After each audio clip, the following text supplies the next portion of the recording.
Good morning, good morning, good morning. So excited to have you with us here today, as always, on Mindset Monday. I'm Shelley Butler, and I have a special guest. Hi, everybody. This is Niki Dixon.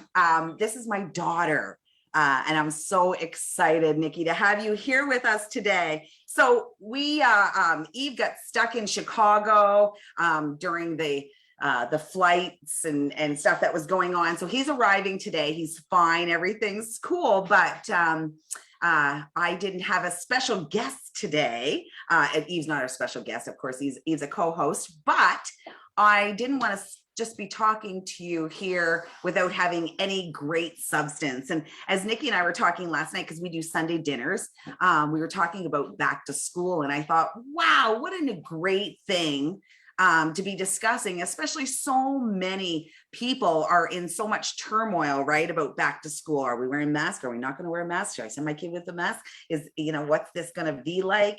And Niki, with such calm reverence last night was, and Niki is a supply teacher, but with calm reverence last night was just like, we're going to do it in common areas and just very calm and relaxed with what this year is going to be. And that was so inspiring to me. Thank you. Yeah. What are you looking forward to? What am I looking forward to? Yeah. Getting back to some semblance of normal, a routine, having an alarm to get up, an alarm to start my car, an alarm to leave, those kinds of things. Simple things like that, being able to write something in my planner. Because right now I'm not writing anything in my planner, and seeing how I do on my second year of supplying, because last year was difficult to say the least. And technically last year was my first full year, but I did supplying the year before that, before COVID. Am I allowed to say COVID? Of course. Before COVID. What do you mean? Before COVID. It's not a bad word. I was teaching, way before. And then when we got shut down on March 13th, 2020, that was my first 2.5 months of supplying. And then it was cut very short. So that would have been my first year of teaching, my first real year when I have like my teacher certificate and I'm like, I can call myself a teacher. I'm not just like a student teacher anymore. So last year was difficult. Last year was a lot of waking up at 5:50 when my alarm went off and worrying about, is somebody going to call me? Am I going to miss it when I'm in the shower? Is nobody going to call me? Is there going to be a job pop up that I really, really want and I'm going to miss it because I'm eating my breakfast? Things like that. So this year I'm excited because I know what to do now. Like I know what I'm doing. So this year I'm excited to be like, calmer, more calm. Yeah. I'm excited for that as well. So, the first thing I just kind of want to discuss with you is COVID is not a bad word. COVID is something that we probably have to learn to live with, at this point, just like all the other pandemics. I mean, this earth has not gone through, this isn't the only pandemic that we've gone through. And I think that if we kind of classify it as bad, you often hear mommy talk about, it's not bad, it's not good, just is. Let's learn to live with it. So what happens to us is what I've heard you just kind of say, when we live in that bad, when we live in that moment of, ooh, this is all nasty, everything around us becomes super nasty. Everything around us becomes really anxious. And that's what ended up happening to you last year. You were surrounded by anxiety and you became anxious, right? So thinking about the future, is it going to come? Is the call going to come? What's going to happen? Thinking about that future caused anxiety, right? And I think that's what happens to us in a lot of cases. We don't live in the moment. And I'm hearing you say, I know what to do now. I know what to expect. So I'm going to live in the moment of it all. Yeah. And just take what happens. And I love that. I think that that's where you need to live. Yeah. Well, and I think, like you said, like there was a lot of anxiety. There was a lot of worrying. And Yeah. I look back and I'm like, oh my God, I didn't get to enjoy my Mm. first year of teaching because there was so much anxiety. And I think now that I've done my year and I've said yes to everything, and I've gone to the new schools where I know nobody and not a thing, and not even something as simple as like where the bathroom is. What bathroom can I use as a Can we teacher? tell the story? Can we tell the story about the bathroom? What story? Which one? The Which one? anxiety-filled phone call of, Mommy, I don't know where the bathroom is, and that is disturbing me. It's hard. Nobody teaches you when you're going to school to be a teacher that you cannot use the bathroom. Like there's, there's something about, I base what schools I love going to based on how many staff amenities there are. So so I'm serious. So Uh, is a washroom an amenity? it so is, because it so is. You would So not believe, because you get like in middle school, you don't get any time until lunchtime. If you're lucky, you have a prep like right after break. So you supervise the kids and then you get a prep, which is just like a time for you to prep for the rest of your day or tomorrow or whatever. Um, and those are your 45 minutes to go to the bathroom, grab a snack. As a supply teacher, it's huge for me to go to the bathroom, grab a snack. Usually I eat when the kids eat because it's just easier. With COVID, I couldn't do that. So it was really important to take those 45 minutes and like sit and decompress for 45 minutes and then be ready to welcome a whole new group of students. But yeah, it's really important because some schools, they have one staff bathroom. They have one, mhm. and it's in the staff room, and it's halfway across the school. It's on the other side of the school. Some schools you go to, they have 4 staff bathrooms on every floor. So every classroom you're in, you can get to the bathroom in 30 seconds. And there's something so that feels so good about that, because you're like, okay, they're thinking about staff and what staff needs. And the fact that something as simple as like being able to run for like a minute between when the kids are switching classes and to go pee. Wow. Something Wow. as simple as that can make or break your day. Listen, Because I remember you and I having this conversation last year, and I was floored by this entire conversation. So, like this is what we would call the stories of a new teacher, or the fundamentals of a new teacher kind of thing. So things that we don't think about, and it reminds me of last year I was in one of these leadership conferences. It was a yoga leadership conference as well, and a woman was saying how when she joined yoga, she was 300 pounds, and just knowing what kind of clothes to wear. So she was in downward dog. She didn't want her shirt all coming up. So if somebody had told her to wear a tight shirt, it would have made all the difference, right? So sometimes we don't think about these little things that can be anxiety, inducing. uh, right? They can be those triggers, right?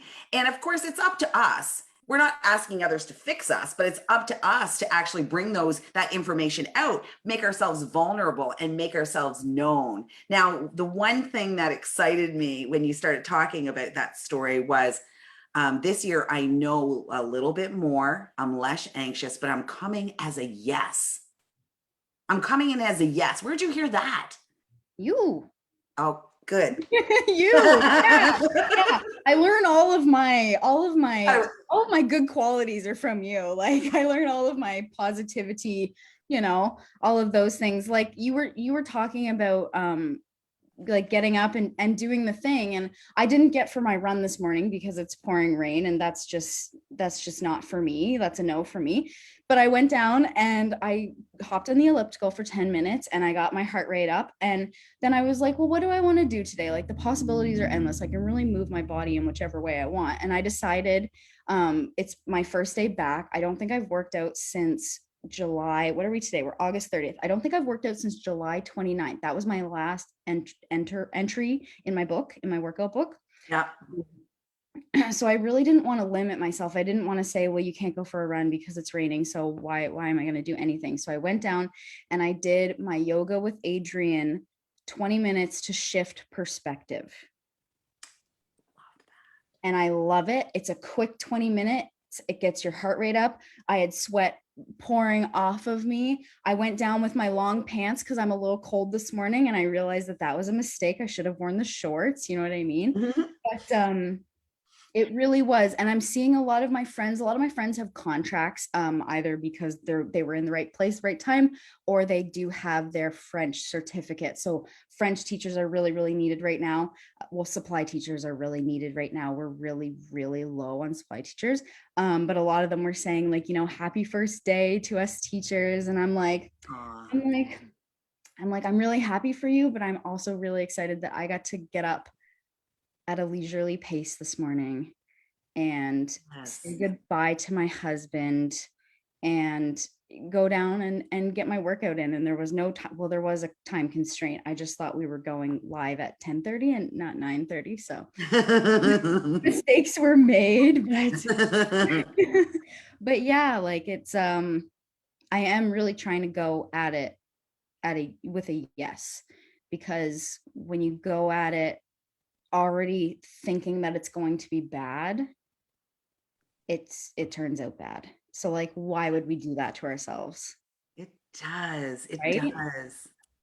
I love that. I mean, I swear to God, like I could cry right now. So, Oh, for all of you parents out there, when your 25-year-old starts to give you these type of, I don't know if I call it compliments or just actually giving it back to me, giving those lessons back to me. Eve would always say, ooh, the student has become the teacher. And really, that's what we're looking for. Leaders are to build new leaders. Nicola, in her classroom, it's about building new leaders. You hear me talk about Nando Pareto and Miracles on the Andes, one of my favorite books, probably the best speaker I've ever seen on stage.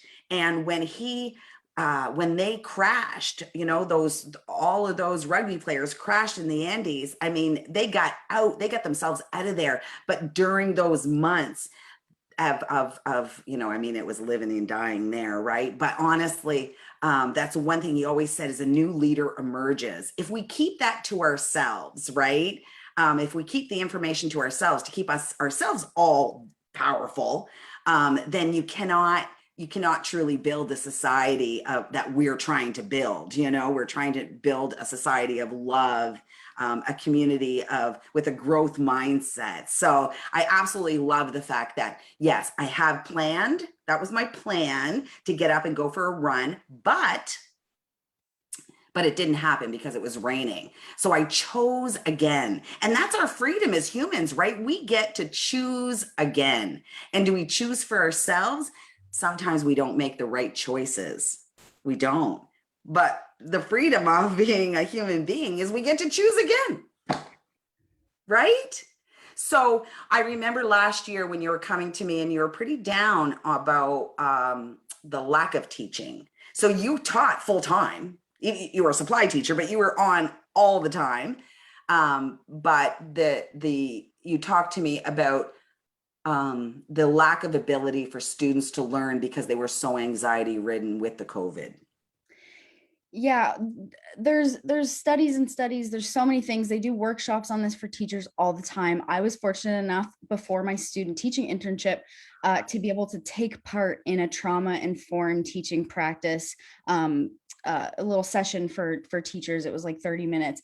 But the thing I took away from that is that when we have trauma brain, or we are in a constant state of anxiety, worry, we're worrying about basic things, health, home, food, just like simple basic human rights, things like that, our brain actually will shut down. Yeah. You need to be in a mindset of you need to be able to make mistakes and feel safe in the place that you're at and feel like your basic needs are taken care of in order to learn. Because when we're learning, we are bound to make mistakes. You are going to make 1,000,001 mistakes when you're learning. So we know already that when kids' minds, when adults' minds are in trauma brain, it shuts down and it's closed off to learning new things. So I've been calling this year the year from HE double hockey sticks, and it truly was. It truly was. I learned a lot of things from this year, though, which is nice to be able to take that away. But I keep saying there was a lot of teaching going on and not a lot of learning. The basics, nobody really cared about if we were learning what fractions, how to deconstruct fractions, or how to write an essay. I think the important lessons from this year were how to take care of ourselves, how to wash our hands. If we're not feeling well, to not go to spaces with other people, because that turns into something bigger, right? How to take care of ourselves in other ways that aren't just like basic hygiene, eating good, working out, like how to take care of our minds and our souls and things like that. And just like basic human empathy, like teaching Connection, right? connection. Yeah. Because for the longest time, we were told to stay home and don't go near people and 6 feet away and like, don't, things like that. So I think especially where I was coming from as a mostly middle school supply teacher, like being in the middle school world with 11, 12, 13/14-year-olds, that is the literal hardest time in your life, is grade 6 to grade 8. Literal hardest time. You are going through all the changes. All the stuff. All the stuff. It is hard. They are sassy, but they are some of the smartest people I've ever met. They are hilarious. A lot of people, when I say I want to be a middle school teacher, people are like, "Oh, why?" Right? People are like, "Oh, like, why do you want to be a middle school teacher?" Yeah. Because I want to be the teacher that I needed when I was a middle schooler. Because literal hardest years of your life. It's like 3 years. It feels like 20. You feel like you're never going to grow up. You're at that point in your life where you kind of feel like you should be able to be independent, but you're still a kid, And that's what I always say. Like, I want my kids to stay little for as long as they can, because once they go to high school, there is a lot of expectation on them to grow up quickly and So get true. together, right? Yeah. So when I try to keep them little in middle school, because this is their time to like still go out and play on the playground, like to play with their friends and things like that, and have conversations and write fantasy stories and make up these worlds in their minds and use their imagination. Because once they go to high school, it turns into more of like analytical. They want them to do research. They want it to be more nonfiction than fiction, things like that. I completely forgot what we were talking about. No, I love that, Nicola. I love that. And I'll tell you, I tell you, it's about the vulnerability for me. So for me, the key is if we can keep our kids to stay vulnerable, to allow them to express themselves. I remember years ago, I went to a seminar and the guy said, it was Robin Sharma actually, and he said, we knock the out of the little boys, we knock the fact that they're pirates. The little boy comes to that grade 6, grade 7 class and he's a pirate. And the teacher keeps and the kids around him keep saying, well, no, you're not a freaking pirate. What do you mean you're not a pirate? Right? We forget that fun, the imagination, the creativity that goes behind that is kind of, for some reason, gets knocked out of them. Elementary school seems to be fine, but middle school, as they're going through all of those changes, for some reason, it's no longer fine. They're no longer allowed to pretend to be the pirate or the girl, the princess kind of thing, you know? So if we could keep that, that fun and that small amount of charisma going there, right? So they can share in their vulnerabilities. For some reason, we feel that being vulnerable is a weakness. So a mask goes up and anxiety starts to be built, right? About what is my future going to look like, or will my past define my future? So, your shares are absolutely beautiful. We as parents need to help our children understand that being vulnerable, because, COVID, the mask, all the stuff that's going on in our heads is just going to be part of our lives now. So instead of being anxious about it, let's just be really straight about it. Let's talk about it. And if we're not learning book learning, we're not learning how to write an essay because our minds can't get there. We're still in that mindset, like you had said, of turmoil, of trauma brain. Yeah. Trauma brain. Then we start to, as a teacher, you start to work on those other fundamentals, right? So I love the fact that you said, I start my day as a yes, and I get up and I remove the cortisol. I mean, you didn't say I remove the cortisol, but that's what you have to do, right? You got to sweat a little bit to remove that cortisol, that fight or flight chemical that we have.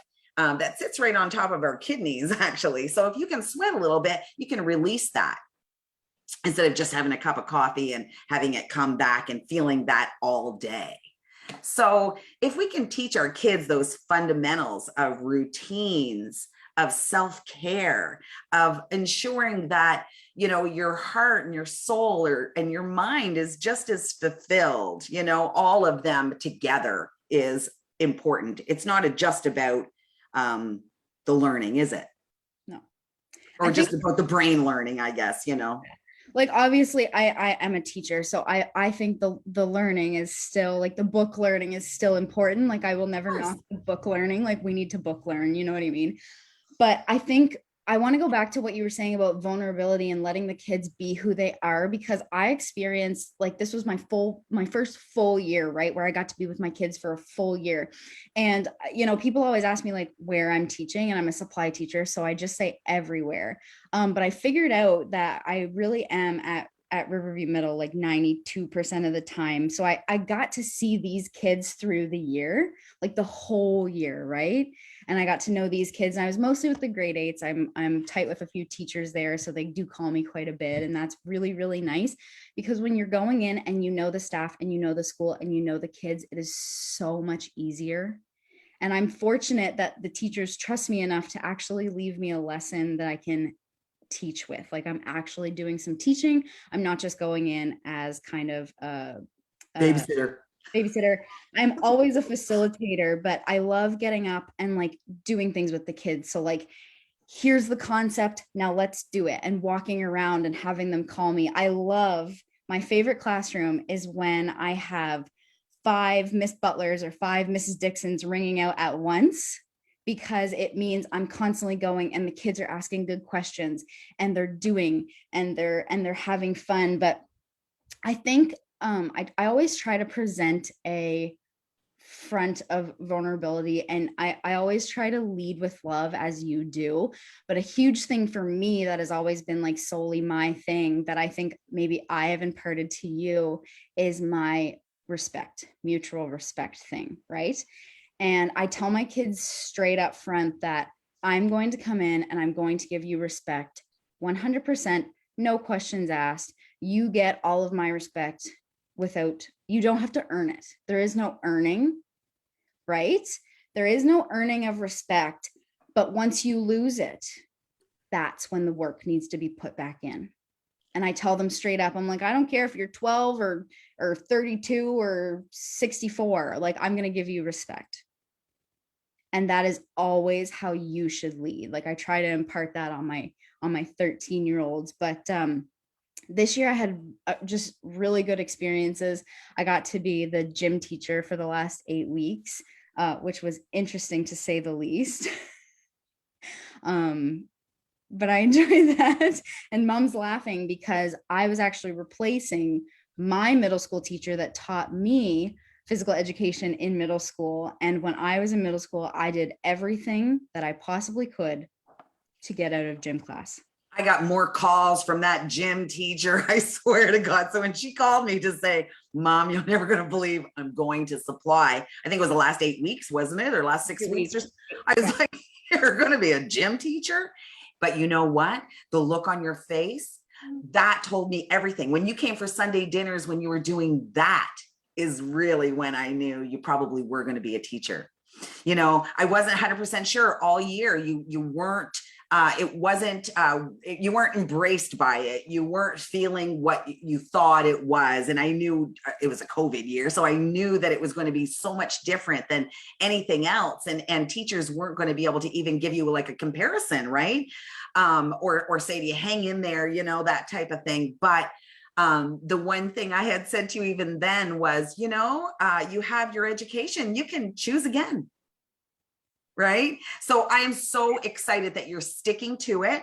I'm so excited that you're saying things like, I'm coming as a yes.